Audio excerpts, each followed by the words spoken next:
I was warned not to ask too many questions. Not by my superiors, but by the silence in the room the moment I brought it up. The kind of silence that feels alive, heavy, oppressive, thick enough to taste on your tongue. I didn't realize it then, but that would be the last ordinary moment of my life. I'm a corrections officer. At least that's what my badge used to say. 5 years working the night shift at Clearview State Penitentiary, I thought I'd seen it all. Stabbings in the yard, suicides in solitary, the hollow eyes of lifers with nothing left to lose. But none of it, not a single second of it, prepared me for what was waiting on the other side of that transfer order. It came as a plain manila envelope on my desk, no return address, no department seal. Inside, a single sheet of paper with one sentence printed in a typeface so old it looked like it had been ripped from a typewriter. Report to Site 17. Midnight shift. Clearance confirmed. I didn't recognize the name. There was no Site 17 on our system logs, no mention in any department briefing I'd ever attended. Asked the warden about it. His face drained of color like someone had opened a trapdoor beneath him. He told me I must have misunderstood. There's no such place. But when I showed him the envelope, his lips pressed into a thin, bloodless line. Take a few days off, Logan, he muttered. Go home. Forget about this. I should have listened. I should have torn that envelope in half, burned it, scattered the ashes to the wind. But curiosity, that cruel, traitorous instinct, clawed at my ribs. So at midnight, 3 nights later, I drove out along Route 7, until the road turned from asphalt to gravel and then to something that crunched under my tires like old bones. There were no signs, no lights. Just a lone, rusted security gate hanging crooked on its hinges. And beyond it, a narrow road that led into a darkness so thick my high beams couldn't touch it. I parked, left the engine running, and stepped out. A cold wind scraped across the trees, carrying with it a scent I couldn't place. Wet metal, scorched earth, and something sweet and putrid all at once. I almost turned back then. Almost. Then a man stepped out from the tree-line. He wore a black uniform, no insignia, no name tag, only a patch on his shoulder stitched with a crimson eye. He held a clipboard in one hand, a flashlight in the other. The beam caught my face and lingered. Logan Kane. I managed a nod. Follow me. No greeting, no explanation. Just those 2 words. I fell and stepped behind him as we crossed through the gate and down a winding path, the woods closing in so tight the branches clawed at my jacket. After what felt like an hour, the forest thinned, and there it was. Site 17 wasn't a building. Not in the sense of concrete walls and razor wire fences. It was a series of rusted steel bunkers sunken into the earth, barely visible in the moonlight. No windows. No visible doors. Only narrow slits along the walls, like breathing holes for something enormous and unseen. We stopped at one of them. A single word stenciled above the entrance. Abyss. The man entered a code on a panel, and the door hissed open, releasing a burst of cold, stale air that smelled of stone and old blood. Inside, the air was heavy, thick with moisture. The hallway was narrow, lined with thick metal doors, each marked with a number. No names. No cells. Just numbers. The man turned to me. You'll be stationed here for the foreseeable future. You don't ask about the inmates. You don't read the files. You follow protocol, and you'll go home in one piece. Clear? I hesitated. What kind of prisoners are kept here? For the first time, something flickered in his eyes. Not fear, but something worse, resignation. Crimes the world refuses to admit exist. He handed me a keycard and left without another word. I stood there, my heartbeat pounding in my ears. The only sound was the slow, steady drip of water from somewhere deep inside the walls. I had no idea what I'd signed up for. The first night passed in a blur. I patrolled the hallway, noting the flicker of old, yellowed lights overhead. Each door had a single, narrow slot at eye level. I was told never to look through them, not unless absolutely necessary.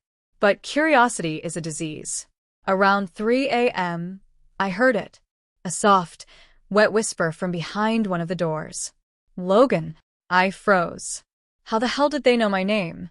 I hadn't spoken to anyone, hadn't seen another soul since the man at the gate. Logan, help me. The voice was thin, ragged, like wind through a cracked window pane. I pressed my ear to the door. Who's in there? I whispered back. A low chuckle, so quiet I almost thought I'd imagined it. Then a different voice, deeper, gnarled and broken. They lied to you. You don't belong here. My stomach dropped. I forced myself to move away from the door, my palms slick with sweat. I told myself it was a trick, a sick inmate playing games. That's what happens in prisons, right? You get under the new guy's skin. But deep down, I knew this was different. At the end of the hallway was a door marked archives. I knew I wasn't supposed to, but I had to know what this place was. What kind of crimes were so terrible they were erased from existence? The room was filled with filing cabinets, rows upon rows of them. Dust hung in the air like mist. I opened one at random. The files weren't organized by date or name. They were by type. Entity possession. Non-human sentience. Temporal violations. Unregistered anomalies. My hands trembled as I opened a file labeled case number 0937, The Hollow Man. Inside was a single photograph, a grainy, black and white image of a man with no face. His skin stretched taut over where his features should be, smooth and featureless like wet clay. The file detailed a series of murders in 1974, victims found with their eyes and tongues removed, the sockets filled with black salt. I slammed the file shut, my skin crawling. A sudden burst of static crackled from the radio on my belt. Kane. Return to post. Now. The voice wasn't the man from the gate. It wasn't even human. I bolted from the archives, my footsteps echoing in the dead air. As I rounded the corner, I saw something move at the edge of my vision, a figure slipping into one of the doors before it slammed shut. Only, I hadn't opened any doors. I spent the rest of the night with my back to the wall, weapon drawn, watching the hallway for any sign of movement. At dawn, the man returned. Same uniform, same dead expression. Shift's over. I wanted to ask. Needed to ask. What is this place? He handed me a small, unmarked box. Inside was a worn key and a slip of paper. Tonight. Door 9. You'll understand. Without another word, he left. I stood alone in that suffocating hallway, the weight of something enormous and unseen pressing down on me. I knew whatever waited behind door 9 would change me, maybe even break me. But I also knew I wouldn't be able to stop myself. I had to see. I had to know what crimes the world refused to admit. I don't remember driving home. The hours between leaving Site 17 and arriving back at my apartment were a fog of empty roads, headlights carving through mist, and the lingering stench of cold stone clinging to my clothes. Sleep didn't come easy. When it did, it was in jagged pieces, flashes of hollow faces, rusted doors, and a voice whispering my name from the dark. Logan. I woke up gasping just before dusk, my throat raw, the room stifling and silent. The small, unmarked box from that morning still sat on my nightstand. The old brass key inside seemed heavier now, as if it had absorbed something from the place I'd brought it from. The note was simple. Tonight. Door 9. You'll understand. Understand what? That this wasn't a prison at all? That it was something older, deeper, a tomb built to contain the things too terrible for human history? I almost didn't go back. Almost. But if I've learned one thing in my years around cages and locked doors, it's this: the only way to beat the fear is to face it. Even if it kills you. The drive back to Site 17 felt different. The road seemed longer, as though the land itself was trying to push me away. Shapes flickered between the trees, half-seen figures too tall, too thin to be men. My headlights briefly caught a pale, hand-shaped imprint against a tree trunk before it vanished into the dark. When I reached the rusted gate, it was already open. The man from before was waiting at the path's entrance. Same uniform, same emotionless stare. But this time, something had changed in his eyes, a flicker of pity. You sure you want to do this, Kane? I swallowed hard. I have to. He nodded, stepped aside, and said nothing else as I passed. Inside the bunker, The air was worse than before. Thicker. Heavier. The kind of damp cold that seeps into your bones. The yellowed lights overhead hummed like dying insects. I moved down the hallway past door 1, door 2, each one identical. Heavy steel, narrow slot, small brass number. And then I reached door 9. It looked the same as the others. Same rusted metal. Same narrow slit. But something about it made my skin crawl. The air was colder here, the walls slick with condensation. A low hum seemed to seep from the door itself, like 1,000 voices whispering beneath the surface. I pulled the brass key from my pocket. My hand shook as I slid it into the lock. The moment it turned, everything changed. The lights flickered. The hallway went silent. The ever-present hum of the place cut off as if someone had thrown a switch. I felt the pressure in the air shift, like the world had inhaled and was waiting to exhale. The door creaked open. Inside was darkness. Not the kind you find in basements or caves.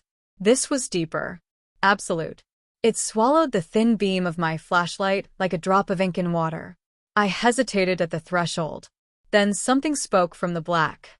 "Come in, Logan." The voice was calm. Human. But layered beneath it was a second voice, rasping and ancient, like wind through crumbling stone. I stepped inside. The door slammed shut behind me. For a long moment, there was nothing. No sound. No light. No sense of space. Then, slowly, a soft glow began to pulse from the far corner. It wasn't a bulb, not a torch. It was coming from a figure seated against the wall. A man. Or something shaped like one. His skin was pale, almost translucent.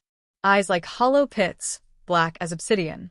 Long, thin limbs, hands too large, fingers tapering into sharp points.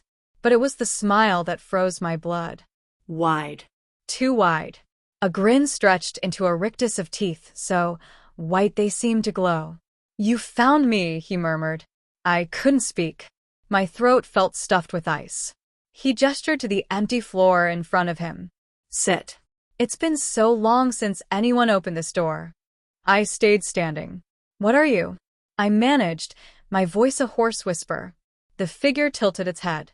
"Once I was a man. Like you. A soldier. A believer. A weapon." His voice was layered, calm above, something monstrous below. He sighed. But belief is a dangerous thing here. I didn't understand. None of this made sense. "Why are you locked away? What did you do?" The figure's smile faltered, if only for a heartbeat. "I didn't commit a crime, Logan." His voice dropped, taking on a weight that seemed to press against the walls. "I became one." I stumbled back, my shoulder brushing the cold metal wall. The air felt heavier, the shadows moving unnaturally at the edges of the dim glow. He raised a long, thin hand and something pulsed beneath the skin, a flicker of movement, like liquid darkness. "They built this place to hide the unthinkable," he said. "To bury their mistakes. To keep the world sane." I shook my head. "I don't understand." "Mistakes?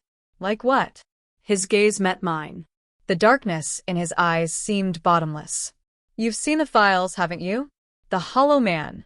The entity in Cell 4. The woman in 7B who dreams in other people's bodies." I hadn't read about those last two, but the implications made my stomach twist. Every nation has its sins, Logan. Atrocities buried beneath the official histories. Weapons made from things men weren't meant to touch. Creatures summoned when desperation outweighed reason. And when they couldn't destroy them, they built this place. He gestured around. "To forget them." A cold dread settled into my gut. "Why are you telling me this?" His grin widened again. "Because you're already part of it." A long pause. Then he spoke again, but this time the voice wasn't his. It was my own. "Because you were meant to be." I stumbled back toward the door, fumbling for the handle. It wouldn't budge. He stood, and though he barely moved, the distance between us vanished in an instant. I pressed myself against the door, my skin crawling as his face came inches from mine. Up close, I could see the faint patterns beneath his skin, runes, symbols that pulsed with a sickly light. They sent you here because you're empty inside, Logan. A vessel waiting to be filled. Just like I was. I screamed, slamming my fist against the door. And then it opened. I fell through into the hallway, gasping, cold sweat slicking my skin.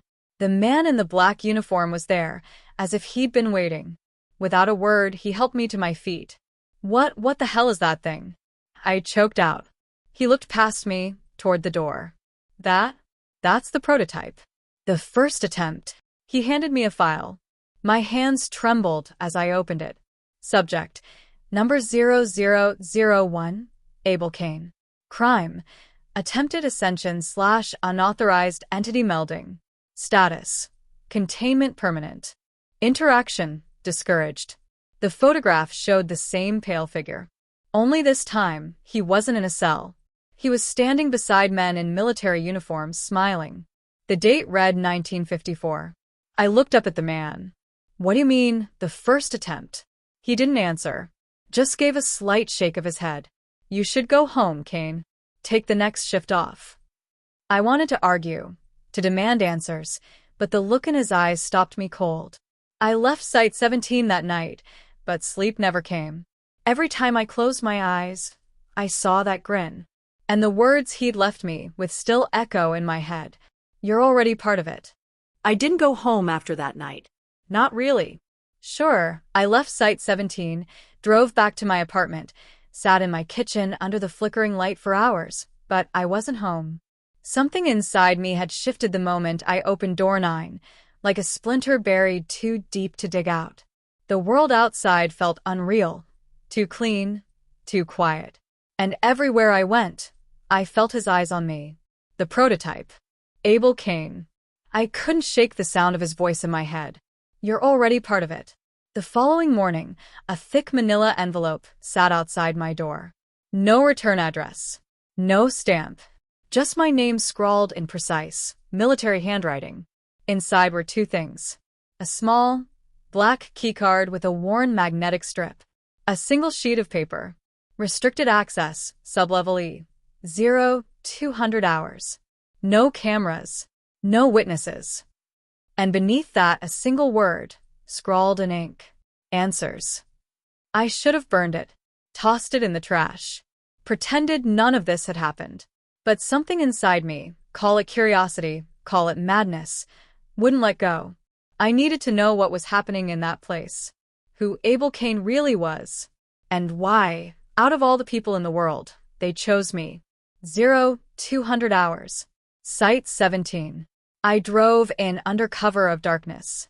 The front gate stood open again, no guards in sight. The whole facility felt wrong. Too quiet, even for a place built to be forgotten. The lights overhead buzzed faintly as I moved deeper into the compound, the keycard clutched tight in my fist. Sublevel E wasn't on the official map. Hell, I didn't even know there was a sublevel E until now. The elevator to it was hidden behind a panel in the old infirmary, a room sealed since the 1970s after a containment breach killed 7 men. I pried open the rusted grate, slid the card through the reader. The light turned green. The elevator whined to life, the old cables groaning as it descended into the depths. It felt like falling through a throat, swallowed by the earth itself.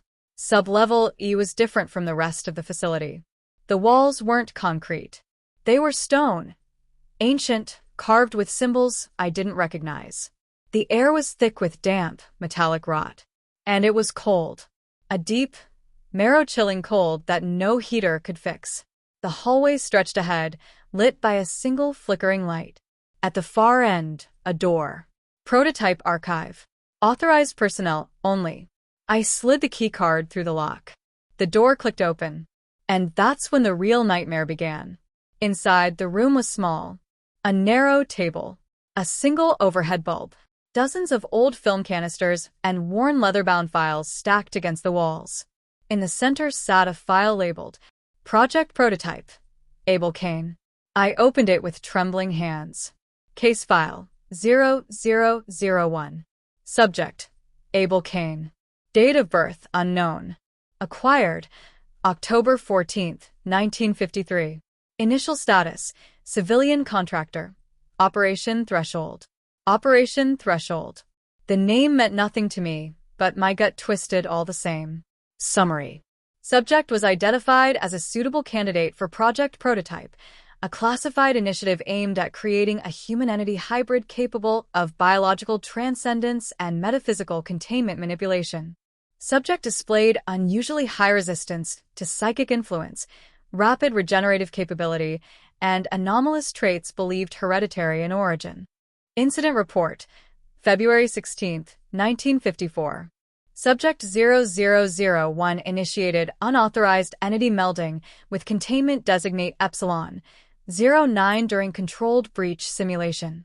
Resulted in immediate and irreversible transformation.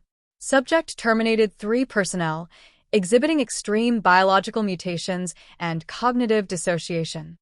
Subject now displays abilities including involuntary temporal displacement, non-Euclidean spatial awareness, cognitive resonance with external metaphysical entities, unstable reality manipulation localized to confined spaces, containment deemed permanent. Subject classified as an existential threat type alpha. I stared at the words, my skin crawling. This wasn't a prisoner. Abel Kane wasn't some criminal locked away for unspeakable deeds. He was a weapon. A failed one. And from the looks of it, the first of many. A second file caught my eye. Project Candidates. Kane Lineage. My stomach dropped as I read the first line. Following the destabilization of Subject 0001, genetic markers of high metaphysical sensitivity have been identified within familial descendants. Testing to commence via targeted recruitment through Department of Anomalous Corrections under pretense of employment. Test Subject, Logan Kane, clearance pending. I felt the blood drain from my face. They hadn't hired me for my skills. They'd hired me because of my name. Because I'm his blood. A noise behind me. The soft scrape of a boot on stone. I spun around and came face to face with the man in the black uniform. The one who'd let me in. Always there, silent, watching. His face was different this time. The hard mask of duty cracked, a flicker of something human in his eyes. Found it, huh? My voice came out hoarse. Why? Why me? He sighed, leaning against the doorway. For the first time, he looked tired. Site 17 isn't a prison, Kane. It's a vault. The things in here, they aren't prisoners. They're debts. Things the world did when nobody was watching. Mistakes we buried, thinking we could forget. He gestured at the file. And sometimes, the things we bury don't stay buried. I clenched my fists. And me? I'm what? A replacement. He shook his head. Not a replacement. Insurance. I didn't understand. You saw what Abel became. The first meld. Human and entity. It didn't work. Too unstable. But blood remembers. And yours carries enough of what he was to fix it. To try again. I took a step back, bile rising in my throat. I never agreed to this.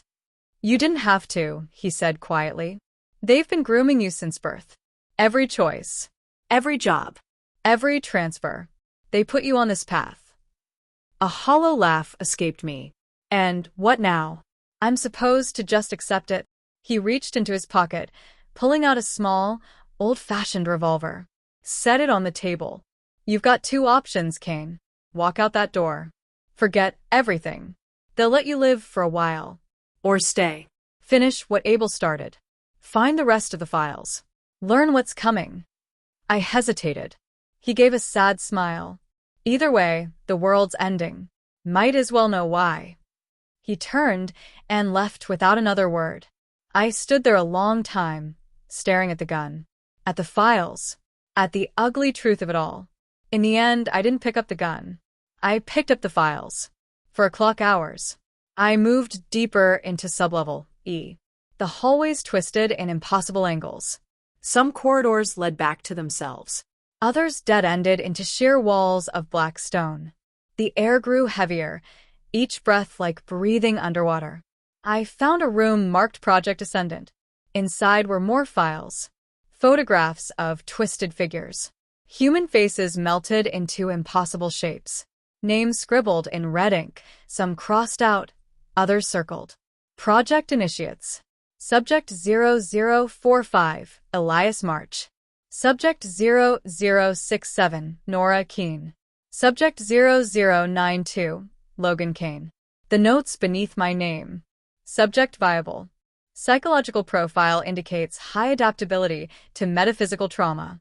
Project Ascendant initiation scheduled upon successful containment breach of designate Epsilon 13.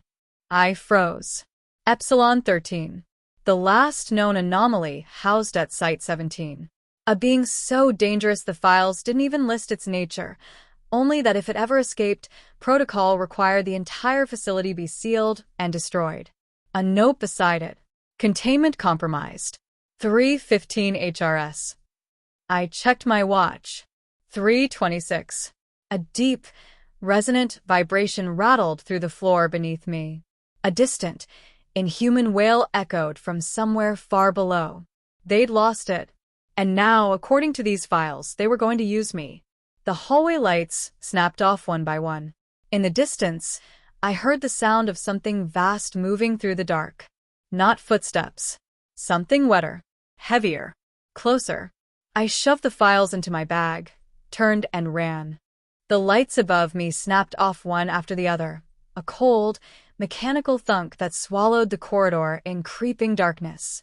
Somewhere deep below, that low, wet sound came again, the sickening drag of something massive and ancient moving through unseen depths. And it was getting closer. I clutched the stolen files tighter against my chest, adrenaline tearing through my veins. Every instinct screamed at me to run, but the labyrinthine layout of sublevel E made that impossible. The walls shifted when I wasn't looking. Corridors curved impossibly, leading back to rooms I knew I'd already passed. I wasn't just lost. I was being herded. Toward it. The emergency lighting kicked on, dim, flickering red bulbs that barely lit the black stone walls. Sirens wailed distantly, distorted, and warbling like they were underwater. I ducked into a side room, slamming the heavy door behind me. The handle was slick with condensation, the air inside thick and cloying. My heart hammered in my ears as I took in the space. A long-forgotten observation chamber. Rusted equipment lined the walls, old reel-to-reel recorders, blood-stained restraints on a surgical table bolted to the floor. The walls were marked with deep scratches, some in patterns too precise to be random. And on the far side, an old security terminal, miraculously still humming with power. I didn't hesitate.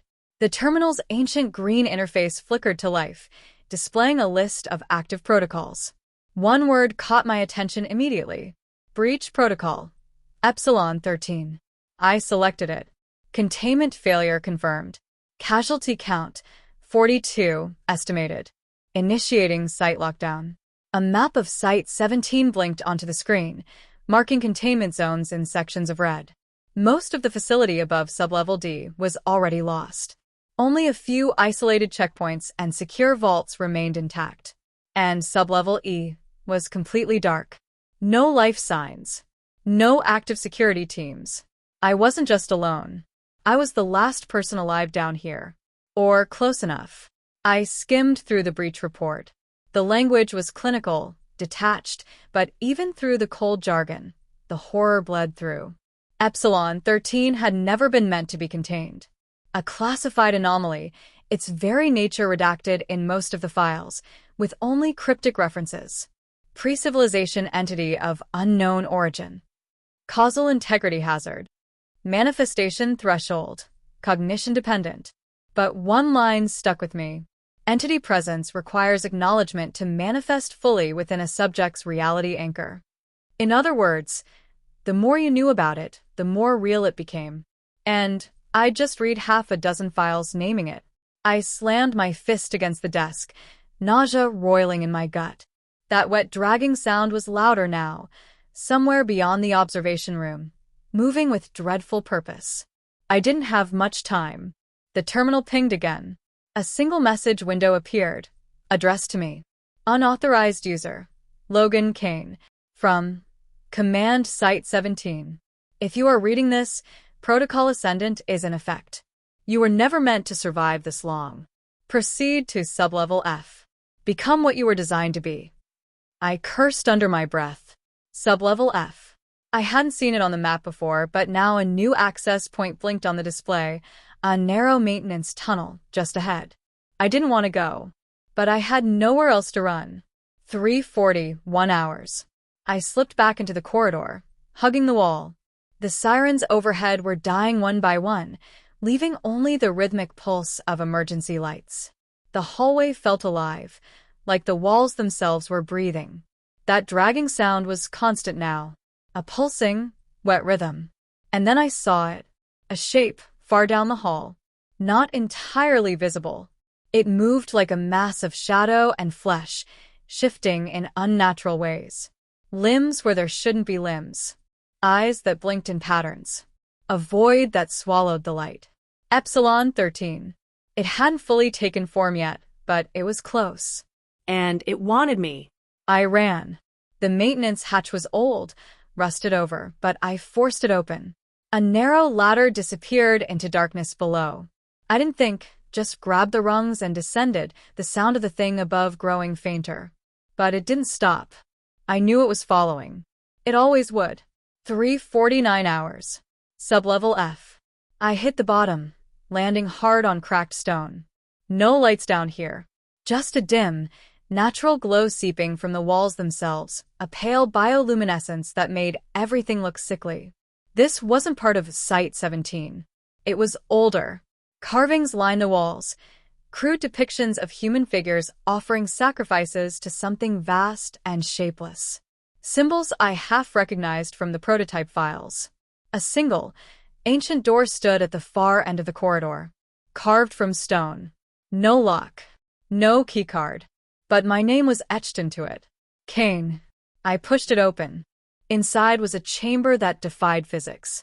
It felt vast and suffocating all at once, the walls shifting like something alive. In the center stood a figure. Not Abel Kane. Not a soldier. It was me. Or a version of me. Pale. Eyes hollow, skin stretched thin over sharp bones. Wearing the same uniform, stained with old blood. It smiled. I've been waiting for you. My mouth went dry. What is this? The doppelganger stepped closer. I could see flickers of movement beneath the skin, things writhing just beneath the surface. You were always meant to come here, it said, voice layered with a dozen others. You're the last piece. To what? He gestured to the walls. To ascend. Images flooded my mind, flashes of Project Ascendant's purpose. Not just to contain Epsilon 13, but to merge with it. To create a being that could contain anomalies by becoming one. Abel Kane had failed. His mind shattered. The prototypes before him devoured by the very entities they sought to control. But me? I was the last viable candidate. A lifetime of trauma, manipulation, conditioning, all to make me strong enough to endure it. You can stop this, the other Logan said softly. Take it into yourself. Seal it. Sacrifice who you are, so the world can forget this place existed. A distant, quaking boom rattled the earth above. The thing was breaching sublevel F. Time was up. I stared at him. At myself. Was this what I was? Some engineered failsafe? A human lock for an ancient cage? I won't become it, I whispered. He smiled. You already have. And with that, the chamber walls burst inward. Epsilon 13 surged forward, a mass of flesh, bone, and shadow. The impossible mass of it shouldn't have fit in the space, but it did, folding in on itself, eyes flickering across every surface. I felt its hunger, its hate, and beneath that recognition, Kane. The word wasn't spoken, but it echoed through my bones. I felt the thing reach into me, past flesh and blood, into the cracks of my mind left by years of manipulation. Every memory twisted, every betrayal laid bare. And in that moment I made a choice. I stepped forward, raised my hand, and for the first time I spoke its name. Epsilon 13. The thing recoiled, a shuddering mass. I kept going. I am Logan Kane. Final Protocol Ascendant. By directive of Threshold Command, I claim containment rights. The other me smiled, a single tear rolling down his ruined cheek. You were always meant to be the lock and the key. A searing pain shot through my skull as the thing crashed into me, not flesh to flesh, but something deeper. A metaphysical collision. I felt myself breaking apart, becoming, and then silence. For 16 hours. I woke in darkness. Alone. The chamber was empty, the bioluminescent walls dark. No sign of Epsilon 13. No files. No corpse. Not even the other me. But I knew what had happened. I could feel it. The thing was inside me now. Bound. Caged. I was its prison. And Site 17 was gone. Collapsed in on itself. A final act of erasure. A single device lay on the floor, a radio transmitter still faintly blinking. I picked it up. A lone voice crackled through the static. Kane? Is it done? I didn't answer. I just walked into the dark. The radio crackled again. Logan, do you read? What's the status on Epsilon 13? The voice, distorted and distant, made my skin crawl. The voice of those who hadn't seen what I had. The voice of people still sitting comfortably in their offices, thinking they controlled what had been unleashed. But they had no idea what was coming. I closed my eyes and let the radio hum. The silence that followed felt like an eternity. Logan. I didn't answer. There was no point. The words didn't matter. They couldn't reach me anymore. Status confirmed. Containment breach failure. My pulse quickened. The ground beneath me seemed to shift, the walls groaning like they were about to collapse. Logan. A dull pain throbbed in my head, sharp, like 100 knives had just struck the same spot. Epsilon 13 was inside me. I could feel it, its presence, its hunger. The boundaries between our minds were breaking, slowly fraying. It wasn't just contained. It was merging with me. I stumbled down the corridor, the stone walls bleeding shadows. The weight of the thing inside me was unbearable. It wasn't just a monster, it was an idea. A living, breathing paradox, made of every fear, every regret, and every horror the world had ever tried to bury. And now it had a voice. Logan. It whispered through my mind, not in words but in feelings. Cold. Hungry. Empty. Logan, we are the same. Don't fight me. Let me in. I staggered forward, eyes wide, fighting the urge to crumble beneath its pressure. No. No. But I could feel it. Feel its memories, its thoughts, its will pushing into mine. I had become the lock. The key. The prison. I was no longer just Logan Kane. I was Stit. I stumbled into the heart of Sublevel F, a place that defied logic. It shouldn't have been here, but it was. The walls pulsed with an alien energy, and beneath them, something ancient whispered, drawing me closer. The radio in my hand sparked again. Kane, listen to me. I froze. It was the voice of someone I knew. Abel Kane. The transmission hummed and crackled as I stared at the radio, its distorted voice a memory, a ghost of something I hadn't fully understood. You've already made your choice. You've been part of it all along. The prison, the project, the entity, all of it was meant to bring you here. You are not just the last containment, you are the key.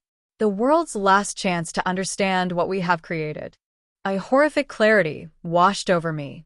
Everything, every moment I had spent here, every step I had taken was orchestrated. My creation, my training, even the horrific memories of past trauma, it had all led me here.